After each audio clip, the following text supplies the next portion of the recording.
Hello students, welcome to the online classes of GSM College. I am Kalpana Tiwari and today's my topic is subordinate conjunction. It is my second part of the video about subordinate conjunctions. We use subordinate conjunction in a sentence when we find two clauses. First principal clause, second subordinate clause. So we start. दो means यद्यपि। यद्यपि के साथ yet का प्रयोग होता है, ना कि बट का। अपनी फर्स्ट वीडियो में मैं सबऑर्डिनेट कंजक्शंस को बहुत ही डीपली आपसे डिस्कस कर चुकी हूँ, जिसमें मैंने जो भी सबऑर्डिनेट कंजक्शंस हैं उनको वन बाई वन आपसे डिस्कस किया है। ये मेरा सेकेंड पार्ट है, जिसमें कुछ कंजक्शंस रह गए हैं जिनको कि मैं आपसे डिस्कस कर रही हूँ।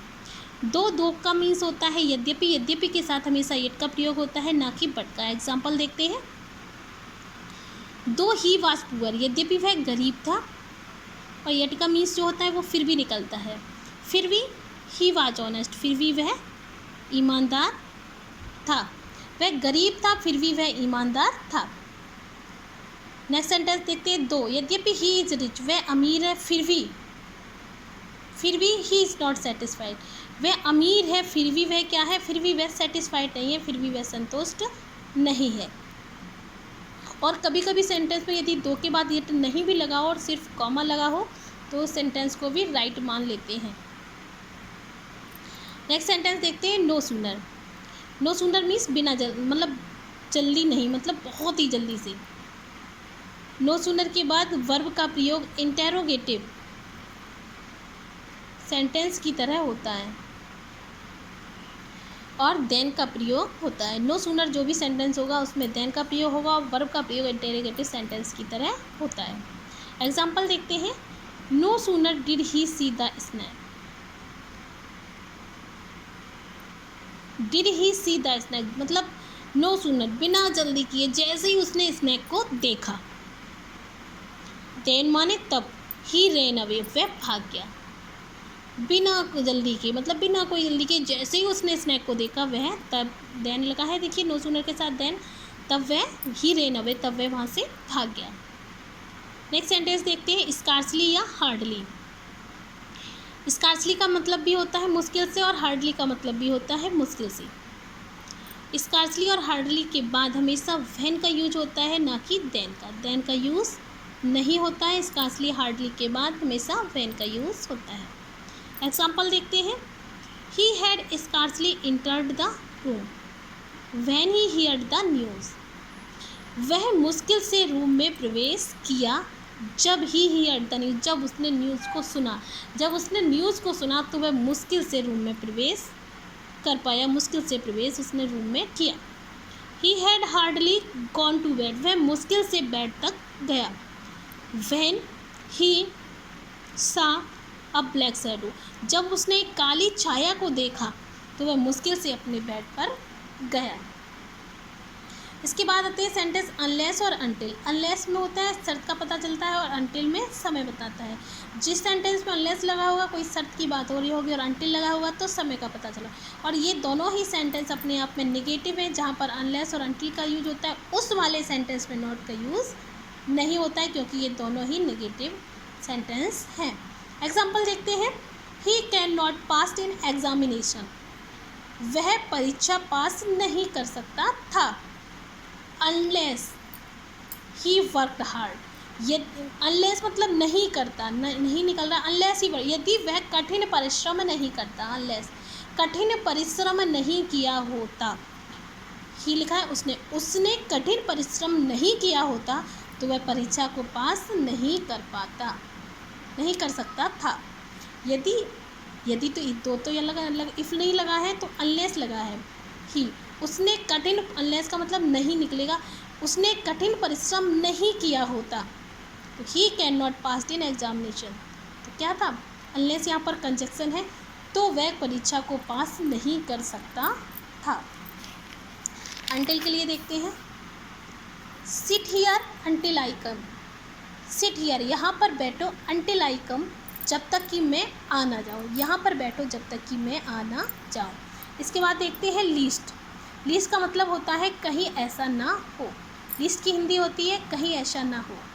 लिस्ट के साथ हमेशा शुड आता है। लिस्ट के साथ हमेशा शुड का यूज होता है, नॉट का यूज़ नहीं होता है। लिस्ट के साथ हमेशा किसका यूज होता है? शुड का यूज होता है, नॉट का यूज़ नहीं होता है। एग्जाम्पल देखते हैं, वॉक केयरफुली। वॉक केयरफुली मतलब वॉक, चलो, केयरफुली सावधानी पूर्वक चलो। लिस्ट मतलब कहीं ऐसा ना हो, यू शुड फॉल, तुम गिर जाओ, कहीं ऐसा ना हो कि तुम गिर जाओ। वॉक केयरफुली सावधानी पूर्वक चलो, लीस्ट यू शुड फॉल, कहीं तुम गिर ना जाओ। तो देखिए लीस्ट कंजक्शन का यूज हुआ और लिस्ट के साथ शुड का यूज़ होता है, नॉट का यूज़ नहीं होता है। लिस्ट में खुद ही ना निकल रहा है इसलिए।